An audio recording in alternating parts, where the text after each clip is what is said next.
Good day, and thank you for standing by, and welcome to the Pilbara Minerals Fiscal Year 2023 Results Conference Call. At this time, all participants are in a listen-only mode. After the speaker's presentation, there will be a question-and-answer session. Please note that Pilbara Minerals will only be taking one question per person, with one related follow-up question permitted. To ask a question during this session, you'll need to press star 11 on your telephone. Pilbara Minerals will also take some questions from the webcast towards the end of the call. Please be advised that today's conference call is being recorded. Now I'd like to hand the conference over to your speaker today, Pilbara Minerals Managing Director and CEO, Dale Henderson. Please go ahead. Thank you very much, and a warm welcome, and thank you to everyone who's joined the call today. Our FY23 full year results. To start with, I'd just like to acknowledge the traditional custodians on the land on which our businesses operate, the Whadjuk people in Perth, where our head office is, and the Nyamal and Garriara people to the north, where our operations are in the Pilbara. We pay our respects to their elders, past and present. As to introductions today, you'll be hearing from obviously myself and also Luke Patoli, our CFO, and I have many of the team in the room, including the full executive. As to the call outline, we're conscious we've only got an hour today, so we'll endeavour to keep the presentation to approximately 30 minutes, then have 25 minutes of Q&A from the analysts, and then 5 minutes for the webcast. And as I say, we'll do our best to keep that within the hour. Now, moving to the full year results, we have had an absolutely incredible year, a breakthrough year, where it's all come together. It's about 5 years of operating expertise combined with production capacity, care of our Pilbara plant and Nugget plant, which was formerly the Altura operation. And thirdly, it's about market timing. Those three things have come together and delivered a magnificent set of results, which we're all very proud of. And I'll get to those in a second, but to start with, moving to slide 2, just a quick reminder for those who are not familiar with Pilbara. We're located southeast of Port Hedland, the two plants, Tier 1 location being just southeast of Port Hedland, being the largest bulk export port globally. And we're developing a Tier 1 asset, and that's been further confirmed this morning with our reserve update. Increasing our reserves by 35%, which is an increase in mine life to 34 years, which absolutely reinforces the asset we're developing as one of the best globally. And we're getting on with making the most of that asset with a forecast to bring up outright production by a further 70% in the years to come. So great spot to be in this burgeoning market. Moving now to slide 3.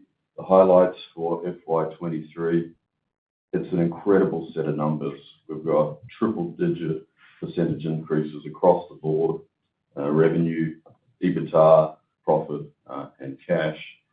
And because of those strong financial performance metrics, that's flowed through to enable us to pay a fully franked dividend at the top of the allowance contemplated in our capital management framework. So we're, of course, delighted to be doing that and rewarding the many shareholders who have supported Pilbara and watched the journey over the years which has unfolded. So thank you very much to those shareholders and particularly those ones who supported us from the start. Thank you for backing the asset, backing the industry, and most importantly, backing the team. We weren't always delivering our results like this. Now, moving to slide 4, these strong results are only possible through strong operational and project performance. What you see here is the headline percentage increases, a massive step up across the board, 64% in production increase from the year prior, a 68% increase in sales, and this was all occurring in a strong pricing market with an 87% increase on realised pricing. Separate to the operating performance, we've been getting on with legs of growth as it relates to the next legs of expansion mentioned, P680 during the year is well into construction. During this quarter, commissioning has commenced, and we're looking to ramp up the P680 in the December quarter. Also, during the course of the year, we had the P1000 approved, and that project is now in train and being progressed to come online mid-25. In the chemicals category, a joint venture with POSCO for a 43,000-ton lithium hydroxide plant is foot down, being constructed in Gwangyang, South Korea, and we're looking forward to getting over there in the next couple of months to see progress, and that project too is on track. Moving to midstream, working with our joint venture partner Calyx, we approved the demonstration plant for the midstream project, and great to see that next step down the path on that R&D journey for that project. Midstream, of course, is the concept of onshoring more value-adding of our spodumene concentrate into a high-grade lithium salt, a more sustainable lithium salt, given that we're targeting a drop in carbon energy intensity and a drop out of the waste. So looking forward to seeing that project progress. Then lastly, as it relates to expansion, as I mentioned a moment ago, this morning we released to market our reserve update to the tune of, as I say, 35%, bringing total ore reserves up to 214 million tonnes. And I'll offer a couple more comments around that later in the pack. Before we'll move forward, just wanted to say a big thank you to the team at Pilbara Minerals and our contracting partners. This was a huge step up in activity across our business during the last year, and it was not easy. There's been all sorts of growing pains, whether it was ramping up mining, ramping up camps, procurement. In the finance space, we've had all sorts of growth, HR, all sorts of growth, you name it. There's not one part of the business which hasn't had to go through a transformational change during the course of the year. And the team has taken that on, head on, and worked through all those challenges. And because of that, here we are today, looking back on what's just been a stellar set of results, care of that fantastic teamwork and that Pilbara spirit, which is the culture we have. So thank you to the team. Moving to slide 5, just to highlight a couple of milestones which I haven't mentioned thus far. Quarter 2, we reinforced the balance sheet with some Australian government-backed debt. Fantastic reinforcement of the balance sheet there. Capital management framework, hard to believe that was only quarter 2. And obviously, subsequently, we've done first dividend, and now we've just flagged our second dividend. A couple of great milestones. Also, during the course of the year, we built out the executive team. So we've got 5 new execs, bright-eyed and bushy-tailed. Not so bright-eyed right now, following this week of releases. And of course, they've joined Alex and I, the 2 old war horses of the executive. Moving now to slide 6, as it relates to sustainability. The year which was one where we've started to get on with giving back more. We committed to 4 multi-year partnerships, which is fantastic. As it relates to Indigenous engagement, we've continued our engagement programs. As part of that, we invested and commissioned the Australian Community Solar Battery Project, which is an Indigenous school north of our operation. We did that in partnership with our power provider, Pacific Energy. So great to see that commissioned and supporting that community. And then as it relates to climate change, we commissioned our 6-megawatt solar farm, which is now full board on site, helping to displace some of our carbon energy. Moving now to slide 7. Yeah, I mentioned a moment ago our HR team is busy. Our full team is busy because it's been a huge year of growth, 78% increase in employee count. As it relates to TRIFR, we did regress from the prior year slightly, with TRIFR moving up to 4.7. So, yeah, unfortunately, a regression, as I mentioned, and just a reminder of the necessity for us to keep a burning focus around our safety culture and all of the systems which support that safety result, such that the team goes home safe and well every day. As it relates to our lead indicator interactions, we exceeded the target there at 2.9. Safety interactions is a proactive measure around safety conversations and assessments in the field, and it's all about driving a safety culture. So really pleased with the outcome of the team there at 2.9 above 2. Now, that completes the highlights, and with that, I'll hand over now to Luke, our CFO, to take us through the financial results. Thanks, Dale, and good morning to those on the call. Please turn to slide 9 of the presentation. FY23 was a period of strong performance across all key metrics, driven by production expansion, a number of mine site productivity improvements, and strong pricing. The group successfully ramped up production at Nuggaju. We completed several processing improvements across the operation. We further refined our sales strategy, and we commenced our 2 key expansion projects, P680 and P1000. These efforts gave rise to an increase in production of 64% on FY22 to 620,000 tonnes in FY23, and total sales of 608,000 tonnes. We also saw a record year of customer demand, increasing the average realised sales price over the period to $4,447 per tonne, up 87% on the prior year at $2,382 per tonne.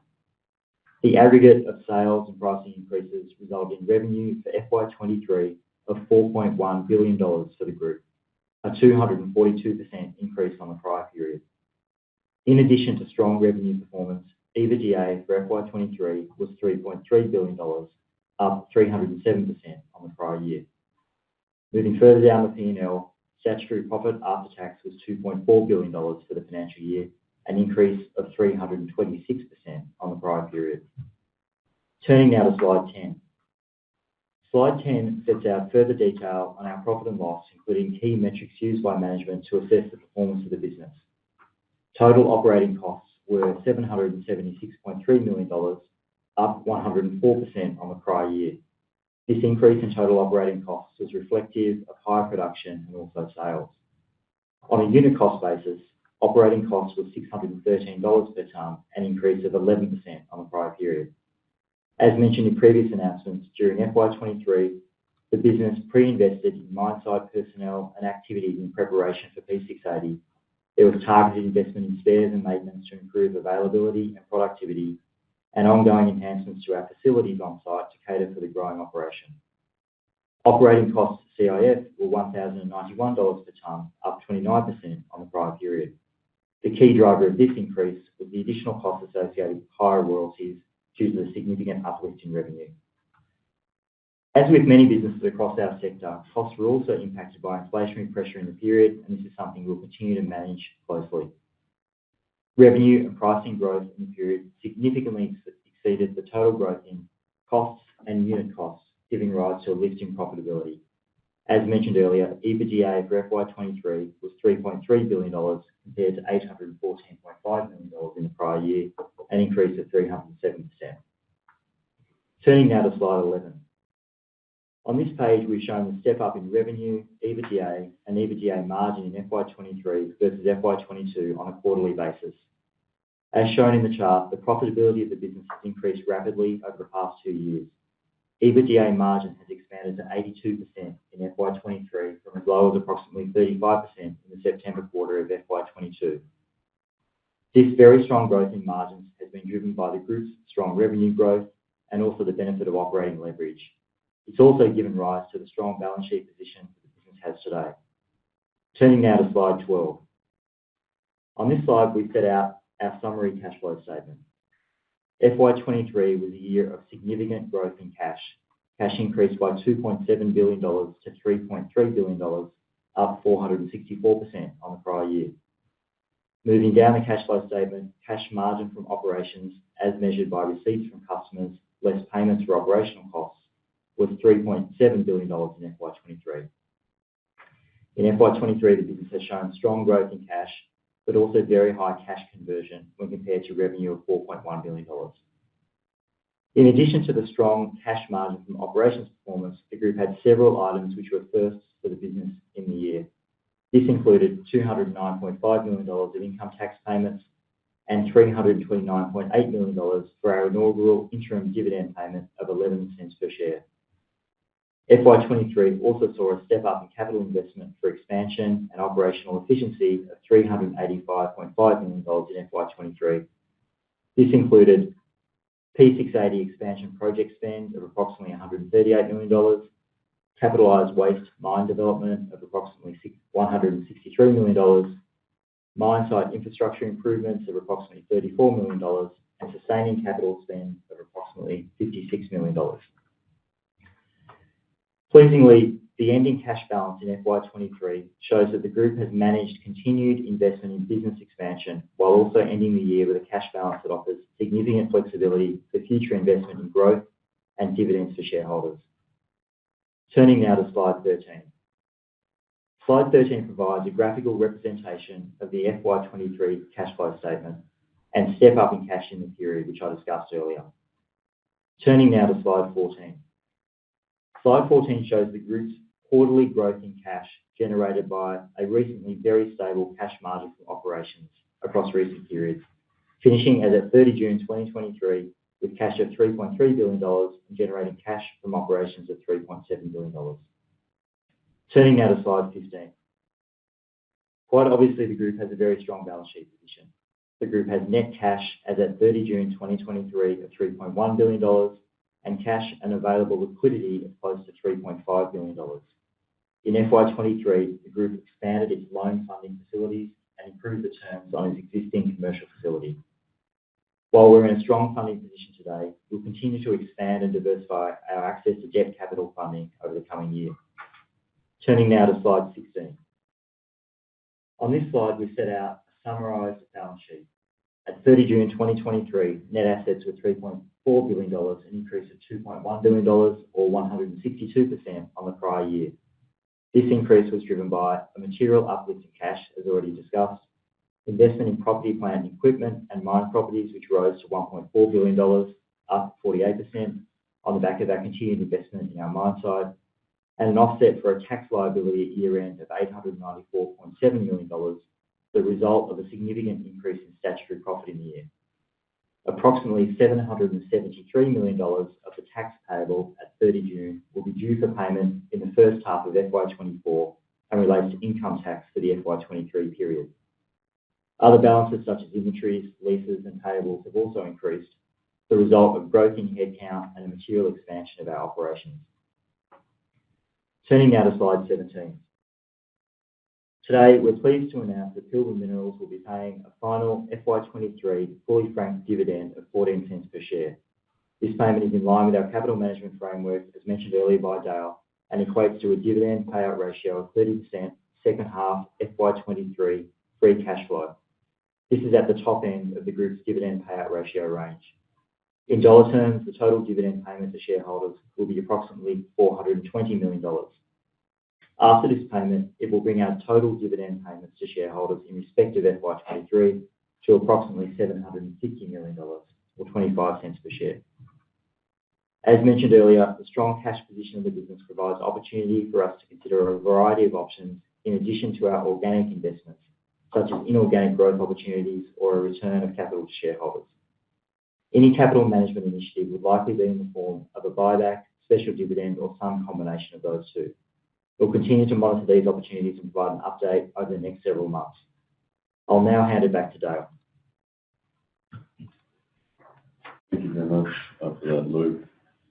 Just a comment on the dividends. Yeah, it's just the most incredible year we've had, and to be able to issue this full year dividend of 25 cents, it's just remarkable where we find ourselves in this short 5-year history. And I've got a little anecdote which I think really captures how rapidly the business changes.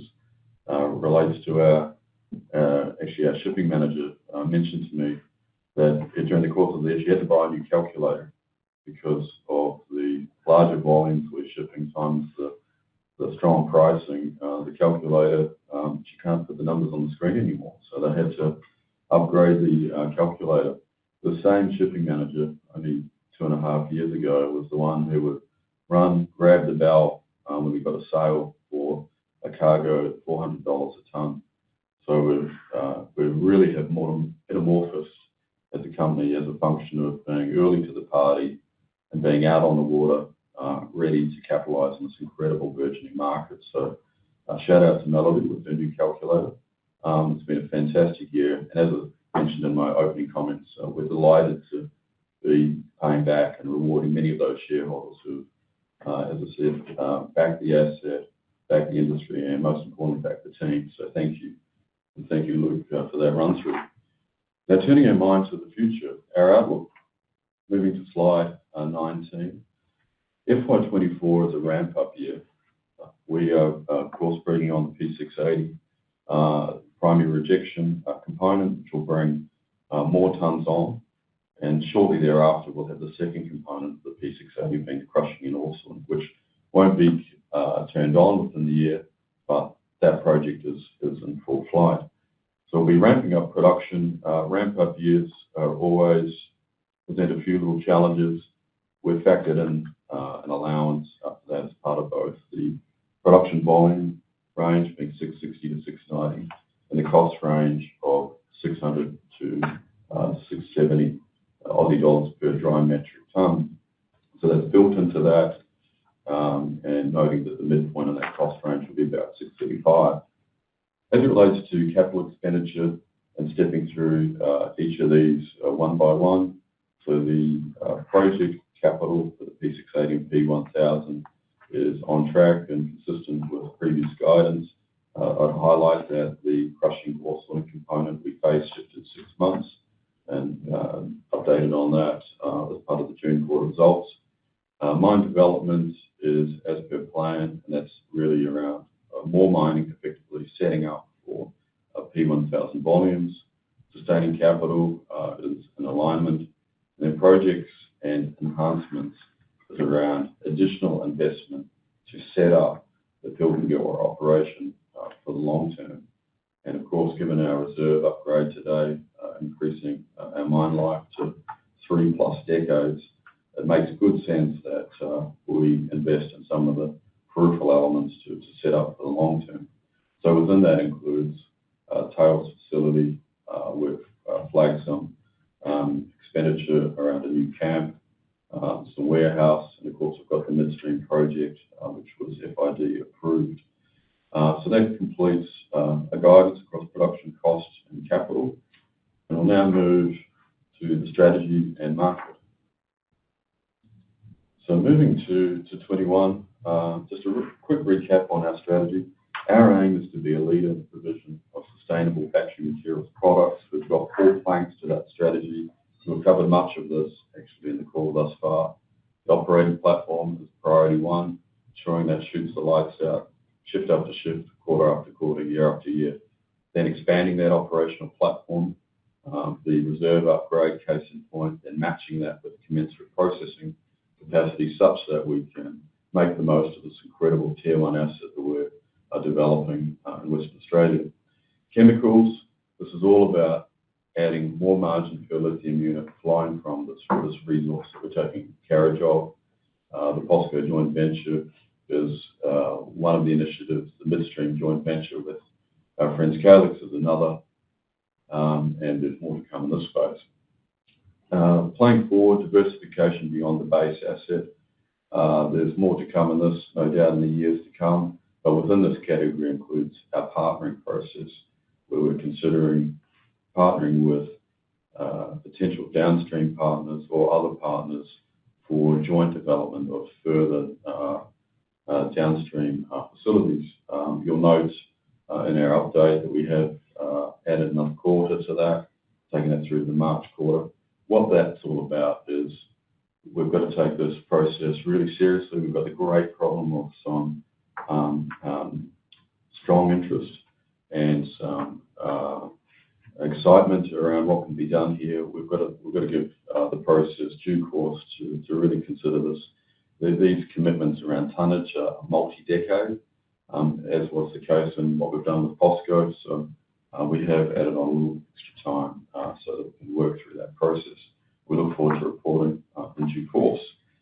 Moving now to 22. This is the resource upgrade that we announced some weeks ago. You can see the Pilbara resource has moved from the the light green to the dark green out to the right, and you can see the asset is comfortably positioned as one of the largest in the hard rock lithium universe. Moving now to 23, the reserve increased 35% increase, 55 million tonne additional, taking us to 214 million tonne.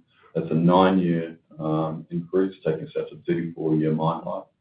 And of course, because of that, we are underway with the studies to explore that trade-off of more production capacity and a shortened mine life. So we will, the numbers are being crunched, those studies are underway, and we will report in due course on where we take things. Will we drill more? Yes, absolutely. That's one of the best ways we can continue to drive and create more value for our shareholders. We've got the amazing privilege of stewarding one of the best assets globally, one of the best locations. So we'll continue to make the most of that critical asset. So more programs of drilling to come. Now moving lastly to market. It's the best market to be in, the lithium market, although it's volatile. What's pleasing here is we continue to see strong signs which support the long-term prospects for the industry. We've highlighted a couple of the more recent analyst facts here. Benchmark details a recent update around EV increases, 27% growth to 26, 76% to 2040. As it relates to fast markets in the last week, in fact, they've released some information relating to mass energy storage. And what they've noted that is that the lithium-ion subset, battery subset for 23 is a large proportion is being attributed to the mass energy storage subset. So that's an exciting emergence, and it's a difficult space to get visibility, but it's exciting to think about if that starts to grow at pace as well as EV adoption. We watch that with interest. As it relates to pricing, the lithium market's been volatile throughout its short history. Of course, we've had this run-up in pricing through the September quarter and December quarter, reaching all new highs. March quarter saw a strong drop and a rebound in stability. Moving through to June and through to now, we've seen a tapering off, but more stability. So as we think about that, our expectation is probably more volatility in the future. That's what we've had today. What gives us comfort is really in two parts. Firstly, we have our eyes trained on the long game. The stage is set for more growth with lithium.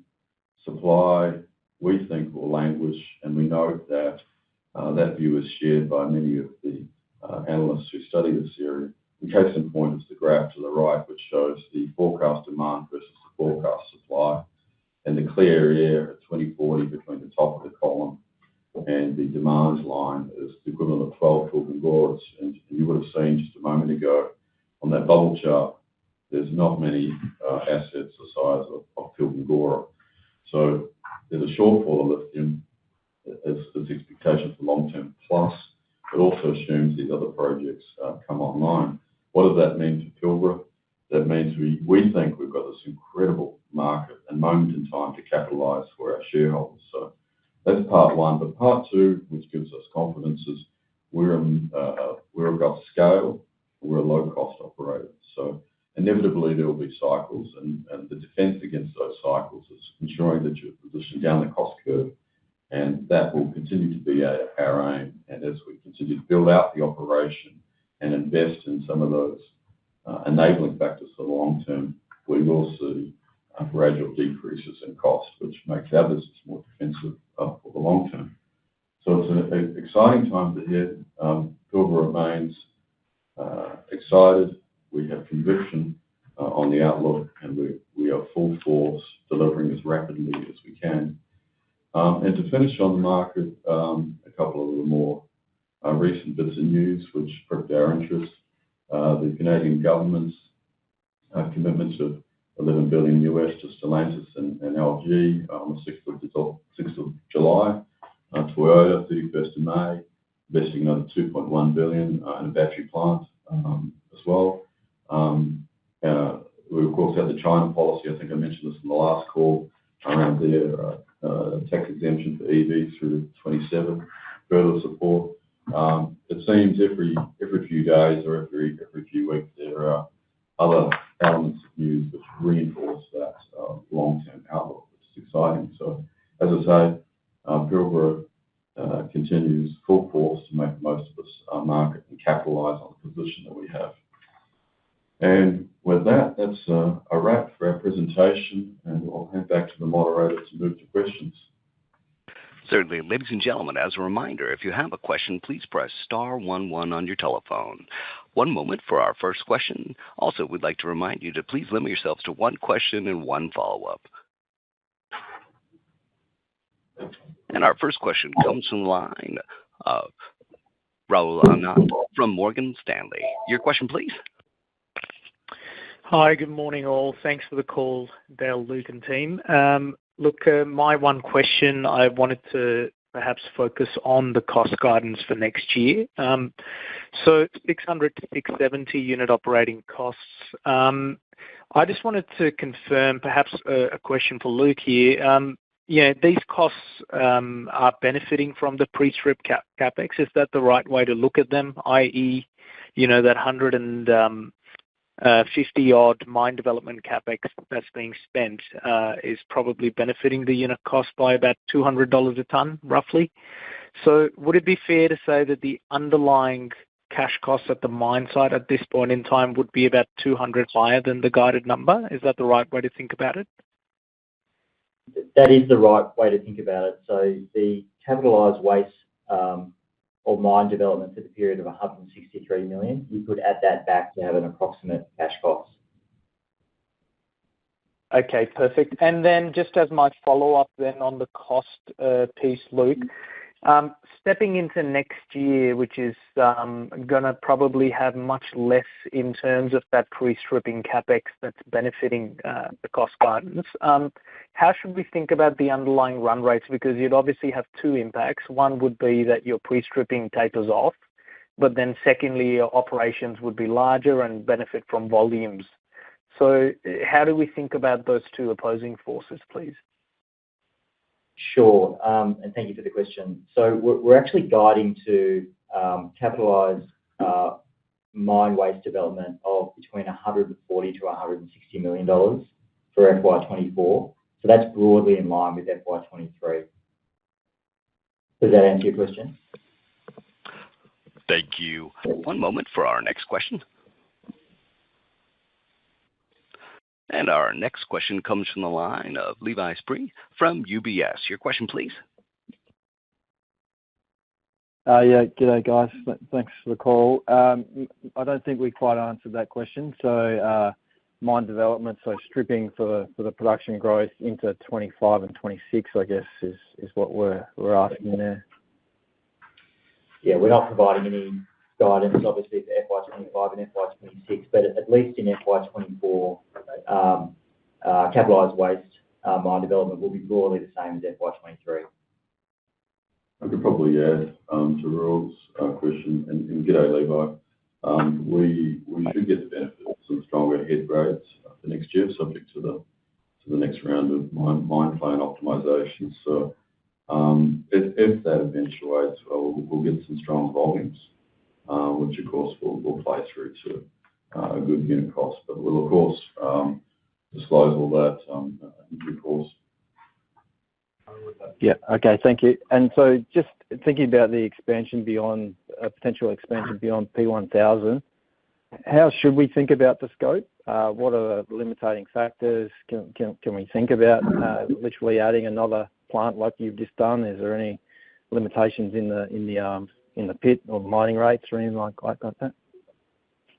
Yeah, sure, Levi. So no, there are limiting factors, and that's the job we need to work through with the studies. But the top priorities are firstly in the mine, understanding what run rate can be practically achieved with there are physical limitations as to how much plant and equipment you can get into certain areas. So there's a mine planning component to be worked through. Separate to that then is matching that with commensurate processing capacity. Broadly speaking, the limitations here are less, and that we've got plenty of paddock out there. In which case we can build out capacity. But then adjacent to that, you've got all the normal constraints which need to be worked through. That could include approvals, water, logistics, etc. But within all of that, I'm not anticipating any issues. But we need to go through the process of the studies to validate that. But yeah, to bring it back to the start, the mine optimization is really the priority here. Thank you. One moment for our next question. And our next question comes from the line of Hugo Nicolaci from Goldman Sachs. Your question, please. Morning, Dale and team. Thanks for the update this morning. Just wanted to ask one around the CapEx guidance into FY24, just noting that obviously the P1000 guidance you gave us back in March didn't include tailings expansion and things like that. So I was hoping that you might be able to give us a bit more detail around what the breakdown of that 170 to 190 in project enhancements might be, and then, you know, how much is left for those items in FY25 for things like tailings expansion still. Thanks. G'day, Hugo.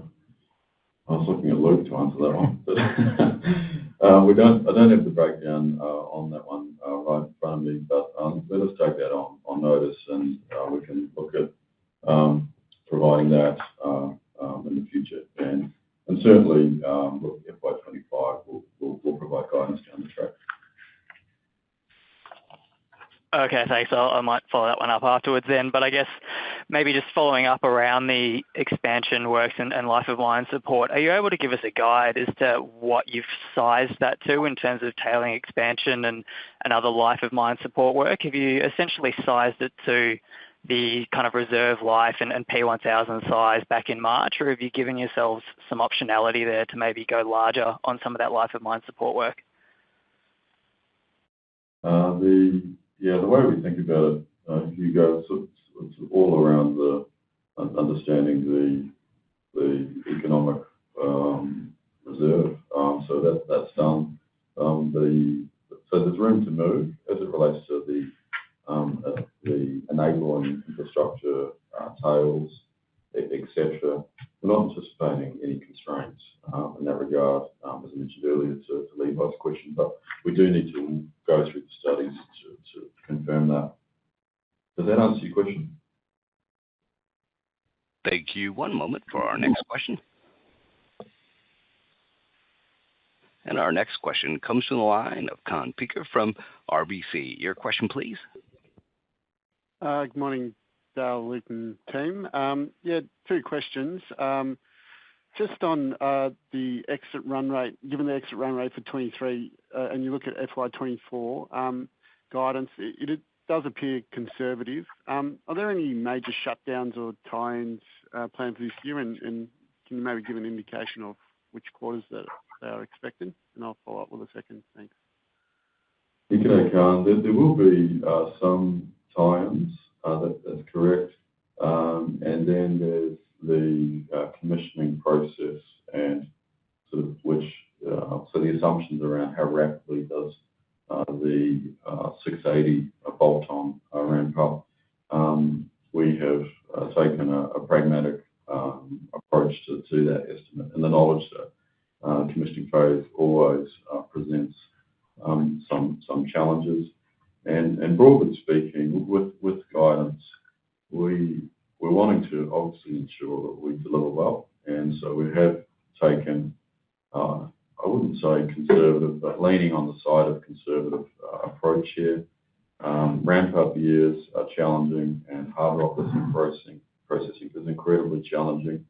We know that well, given years of experience. So that's folded into the estimate we have here. Sure, thanks. And I know with Lynas Find, so with the FID of the P1000 that was incorporated into the mine plan, but there's limited resources that have been delineated there. Is this sort of the next area of upside that's been? There is some more exploratory work to do to the north. There is some infill drilling we can do coming further south. And the last round of drilling has demonstrated some new lodes, which we're keen to explore, which is you'll see from some of the cross sections and the reserve release deserves more attention. So it's not just Linus. No, there is area around Linus, but certainly other areas of the ore body. We were positively surprised by the results of this last round of drilling this year. It's exciting. It's inspired us to do more, and we'll see where we go. Well, thanks. Thank you. One moment for our next question.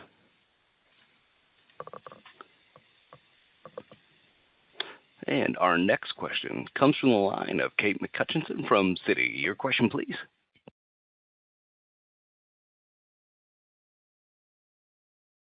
Kate, you might have your phone on mute. Hello? Yes, we can hear you now. Okay, perfect. Hi, Dale and Luke. Congrats on the result, and thanks for your new revenue disclosures. It makes our job easier. I'm interested in some more color on CapEx for the year. The 200 mil almost for projects, is there any breakdown you can give there? And then the mine development spend, I think that's just stripping, as you mentioned. And then the last part, that 490 to 540 on P680, P1000, does that imply that you've accelerated the P1000 CapEx there? Or to ask it another way, is the bulk of that 560 that you've guided for P1000 done this FY? Thanks for the question, Kate. And Hugo asked a similar question, we got cut off. So in respect of mine development, yeah, that is just stripping to answer that component. On projects and enhancements, these are new items that we haven't yet disclosed to the market, and they are explained in some detail below the range provided there. But just to provide some more colour, we're commencing work on a permanent village at site. We're obviously building some tails infrastructure. There's some work on access roads that's being done as well. And there's a whole bunch of other mine site infrastructure, smaller items that are really focused around improving the environment on the mine site to enhance productivity. As it relates to growth capital expenditure, that really is the rollover of P680 and P1000 CapEx spend that we previously announced to the market. So nothing really new there. And in fact, we actually found some savings in respect of P1000 spend.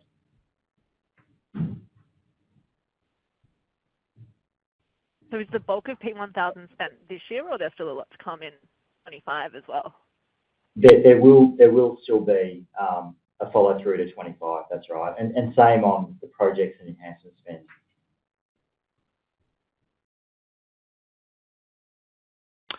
Thank you. One moment for our next question.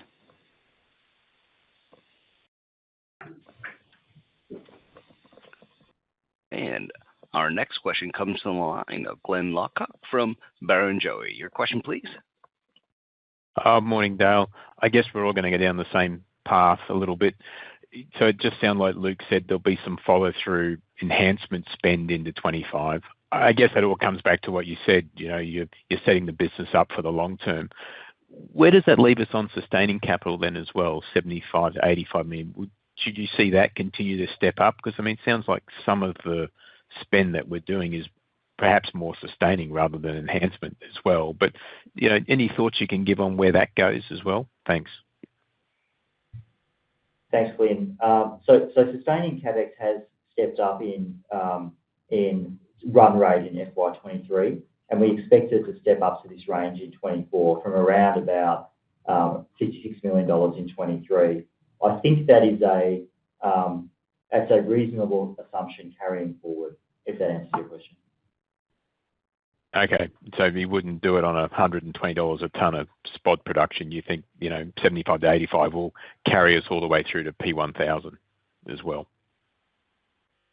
We're not expecting that it will increase anytime soon. All right. Thanks very much. Thank you. One moment for our next question. And our next question comes from the line of Al Harvey from JP Morgan. Your question, please. Yeah, good day, team.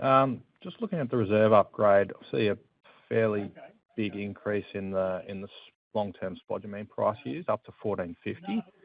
Just wondering how you guys do get comfort around that number, and if there's any guide there on the relative contribution to the reserve upgrade that's come from that higher price assumption. Yeah, sure. Good day, Al. Yeah, the reserve upgrade, $1,450 per tonne long run for that modifying factor. How we determined that is looking at the consensus pricing there. So we took the full spread and took the average around that. And of course, we took a close look at what some of our industry peers have done, and we note that one of our industry peers has picked a long run price of $1,500. So we took the view that we like the idea of being a bit more conservative, and it's the same approach we've applied in previous reserve updates. To the question of what's the relative contribution as a function of that, in that modifying factor, I don't have those numbers on hand on that one. Sorry, Al. Hang on. The guys are mentioning that it's been relatively insensitive to price based on the spatial distribution. And just before I get cut off, I just wanted to follow up on another question, just the potential timing for the expansion study. Yeah, good question. We're working through that and ascertain to deliver those studies as rapidly as we can, and we'll update on that in the next quarterly. If I commit the team here, I'm going to get in trouble.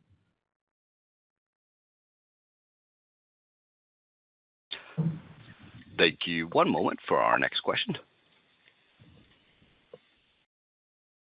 And our next question comes from the line of Robert Stein from CLSA. Your question, please. Hi, team. Thanks for the opportunity. Just a question on capital management. So if I look at your cash balance and the liability from tax during the half, the forecast during the half next year, are you managing to a level of, I guess, cash on hand at a particular point in time, noting that liability is going out to provide that comfort that you can afford your cash flow, you can afford your CapEx outflows? And then the sort of follow-up question to that would be, perhaps are you being a bit conservative if you're looking at the cash coming into the business? Is there an opportunity to accelerate capital distributions back to shareholders, either via a buyback or dividend as your franking credit balance allows? Thanks for the question. Just on the first part, we do have a minimum liquidity balance that we manage to. That is not a concern in any time in the near term. And in respect of capital management, there is the opportunity, which we've highlighted in this presentation today, to consider a one-off capital management initiative for shareholders, and we'll come back to the market over the next several months in respect of that. And would we be looking to manage potentially more debt on the balance sheet to accelerate that, or is it are you still going to run pretty lean in that department? Just based on the cash balance today, there's no reason why we would need to raise debt funding based on our current projections.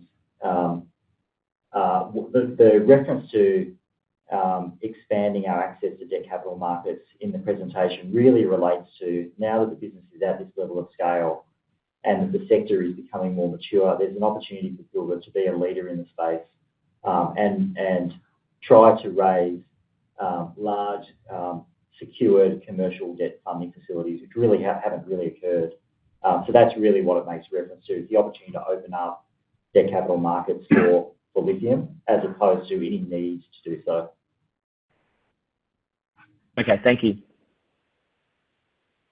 Thank you. One moment for our next question. And our next question comes from the line of Mitch Ryan from Jefferies. Your question, please.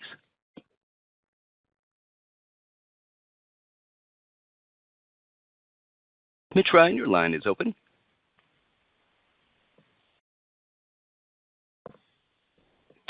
You might have your phone on mute. Can you hear me? Yes, Can you hear me? we can hear you now. I apologize. Thank you. I note with the increased reserve, there's also an increase to the strip ratio of to sort of 7.6, and it was previously running at sort of 5. Just wondering if that sort of takes effect immediately, or what the strip ratio profile looks at over the next year or two. Yeah, thanks, Mitch. We will have slightly elevated strip ratio for this year and next, and really setting up for P1000. And then, but I think broadly speaking, it will average around 7 to 1.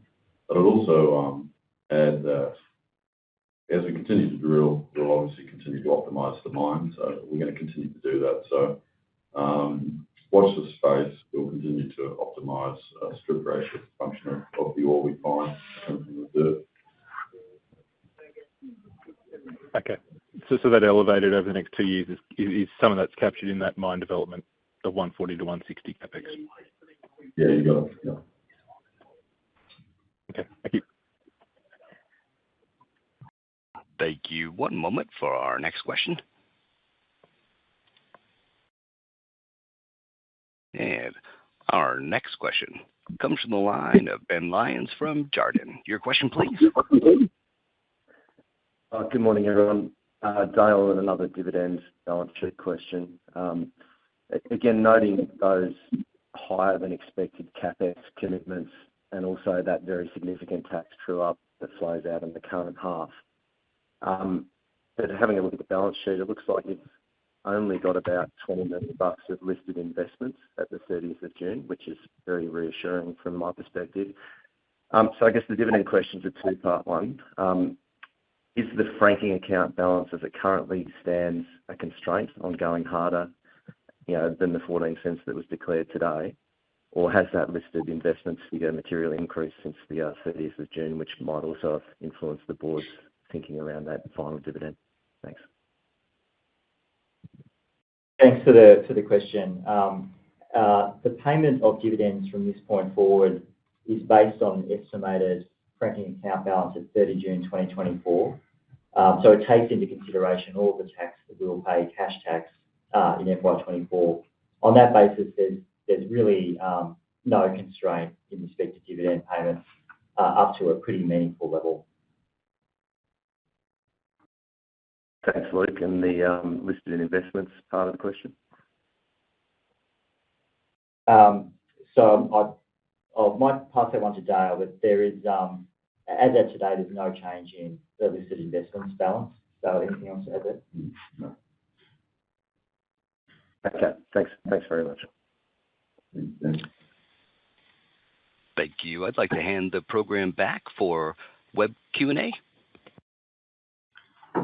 Okay, thank you. There's a couple of questions from the webcast. The first one is, Pilbara has enjoyed first mover advantage, but now there are virtually hundreds of new explorers around Australia, Canada, South America.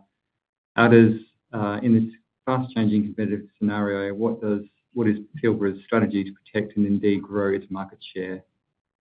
Yeah, thanks, James, and thank you for the online question. The strategy we've got to capitalise is the one we're deploying, which is expanding up our base as rapidly as we can and simultaneously moving down the cost curve such that we open up margins. That's really the first parts of our strategy. The second parts, of course, are bolting on other initiatives to increase margin, i.e. chemicals participation, whilst also turning our minds to diversifying that supply network, because diversification